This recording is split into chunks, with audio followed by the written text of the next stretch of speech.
What happens after suicidal. आत्महत्या करने के बाद क्या होता है आत्मा के साथ, जानिए रहस्य।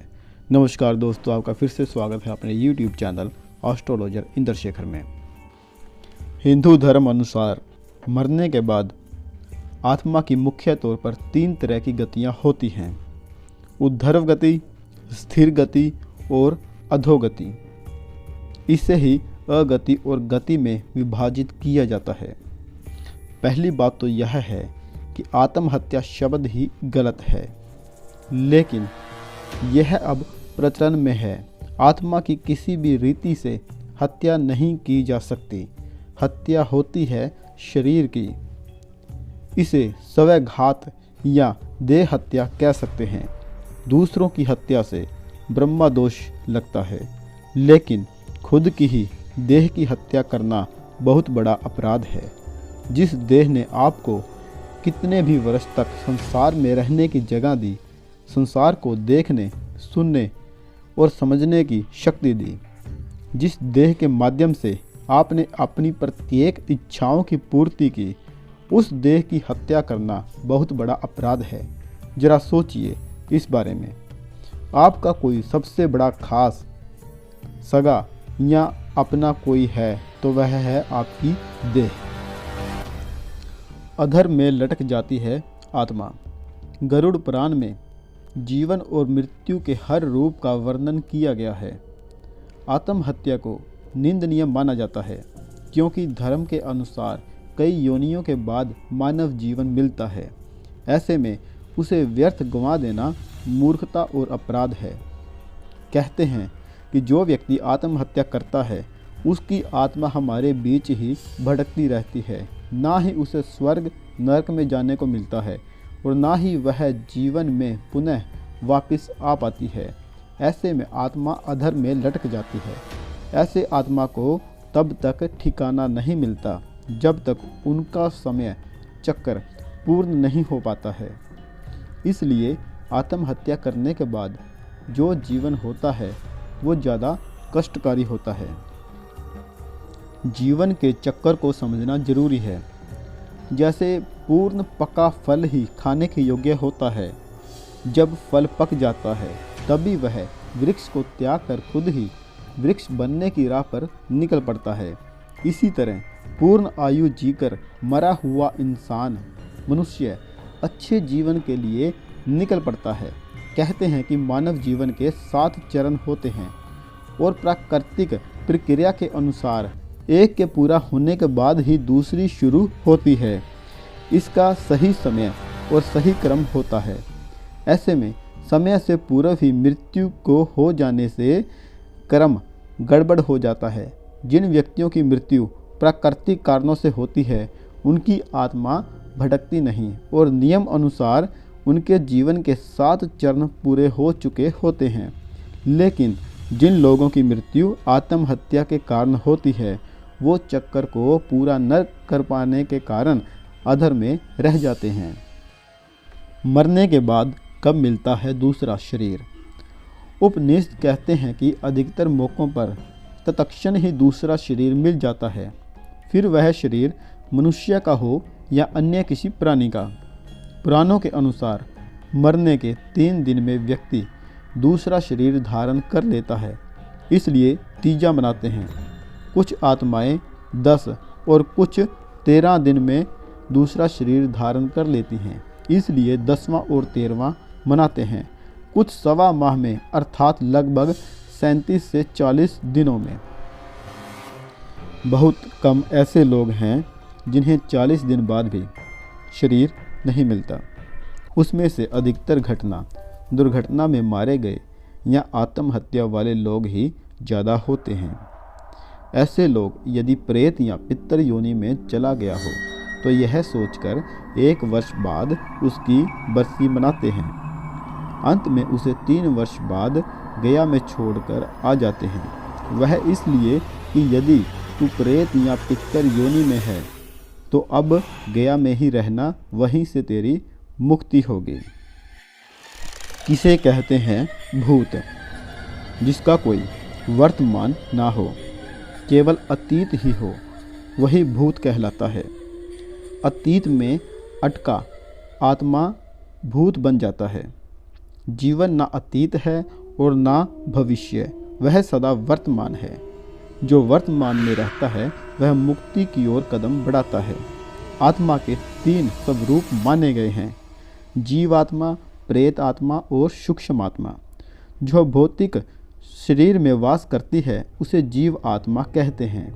जब इस जीव आत्मा का वासना और कामनामय शरीर में निवास होता है तब उसे प्रेत आत्मा कहते हैं। यह आत्मा जब सूक्ष्मतम शरीर में प्रवेश करता है तब उसे सूक्ष्म आत्मा कहते हैं। इसी तरह जब कोई स्त्री मरती है तो उसे अलग नामों से जाना जाता है। माना गया है कि प्रसूता स्त्री या नवयुवती मरती है तो चुड़ैल बन जाती है, और जब कोई कुंवारी कन्या मरती है तो उसे देवी कहते हैं। जो स्त्री बुरे कर्मों वाली है उसे डायना और डाकनी कहते हैं।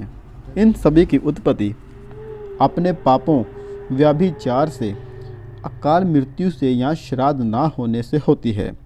इसी तरह जब कोई पुरुष मरता है तो वह भूत, प्रेत, पिशाच, कुष्मांडा, ब्रह्म राक्षस, वेताल या क्षेत्रपाल हो जाता है। अतृप्त आत्माएं बनती हैं भूत। जो व्यक्ति भूखा, प्यासा, संभोग सुख से विरक्त, राग, क्रोध, द्वेष, लोभ, वासना आदि इच्छाएं और भावनाएं लेकर मरा है, अवश्य ही वह भूत बनकर भटकता है। और जो व्यक्ति दुर्घटना, हत्या, आत्महत्या आदि से मरा है वह भी भूत बनकर भटकता है। ऐसे व्यक्तियों की आत्मा को तृप्त करने के लिए श्राद्ध और तर्पण किया जाता है। जो लोग अपने स्वजनों और पितरों का श्राद्ध और तर्पण नहीं करते वे उन तृप्त आत्माओं द्वारा परेशान होते हैं। अकाल मृत्यु क्या होती है? अकाल का अर्थ होता है असमय। प्रत्येक व्यक्ति को परमात्मा या प्रकृति की ओर से एक निश्चित आयु मिली हुई है। उक्त आयु के पूर्व ही यदि व्यक्ति हत्या, आत्महत्या, दुर्घटना या रोग के कारण मर जाता है तो उसे अकाल मौत कहते हैं। उक्त में से आत्महत्या सबसे बड़ा कारण होता है। शास्त्रों में आत्महत्या करना अपराध माना गया है। आत्महत्या करना निश्चित ही ईश्वर का अपमान है। जो व्यक्ति आत्महत्या कर लेता है वह मृत्यु के उपरांत तुरंत ही प्रेत बनकर अनिश्चित काल के लिए भटकता रहता है। उसे उस दौरान अनेक कठिनाइयों को सहना होता है। पीड़ा और पछतावा ही उसके प्रेत जीवन का प्रसंग बन जाता है।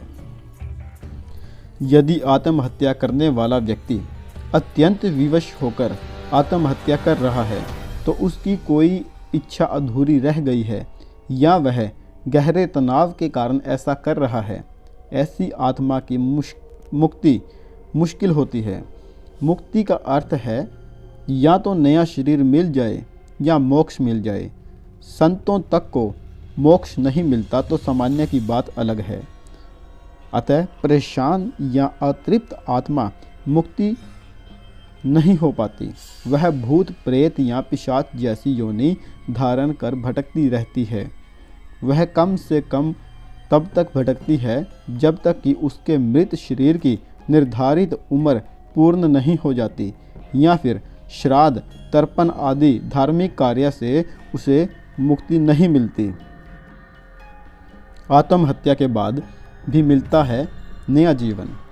हिंदू धर्म अनुसार आत्महत्या करने के बाद भी व्यक्ति को जल्द ही दूसरा जन्म मिल सकता है, लेकिन शर्त यह है उस व्यक्ति ने अपने जीवन में अच्छे कर्म किए हों और उसकी कोई इच्छा नहीं रही हो। ऐसा शांत चित्त व्यक्ति भी अपने अगले जीवन की यात्रा पर निकल सकता है। हालांकि उसे अपनी देह की उम्र का समय सूक्ष्म आत्मा के रूप में रहकर ही भुगतना होता है। लेकिन यहाँ यह स्पष्ट कर देना उचित है कि ऐसे व्यक्ति को मोक्ष नहीं मिलता। मोक्ष तो जन्म और मरण से मुक्त होकर अपने आनंद स्वरूप में स्थित होना होता है। आत्महत्या करने का अर्थ यही है कि आप अभी मानसिक रूप से परिपक्व नहीं हैं। आत्महत्या के परिणामों से मुक्ति के उपाय। गरुड़ पुराण में आत्महत्या के कारणों से मृत आत्मा की शांति हेतु कई उपाय बताए गए हैं। इसमें मृत आत्मा हेतु तर्पण करना, सद्कर्म करना, दान पुण्य और गीता पाठ, पिंड दान करना, मृत आत्मा की अधूरी इच्छा को पूर्ण करना प्रमुख है। यह कार्य कम से कम 3 वर्ष तक चलने चाहिए, तभी मृत आत्मा को मुक्ति मिलती है।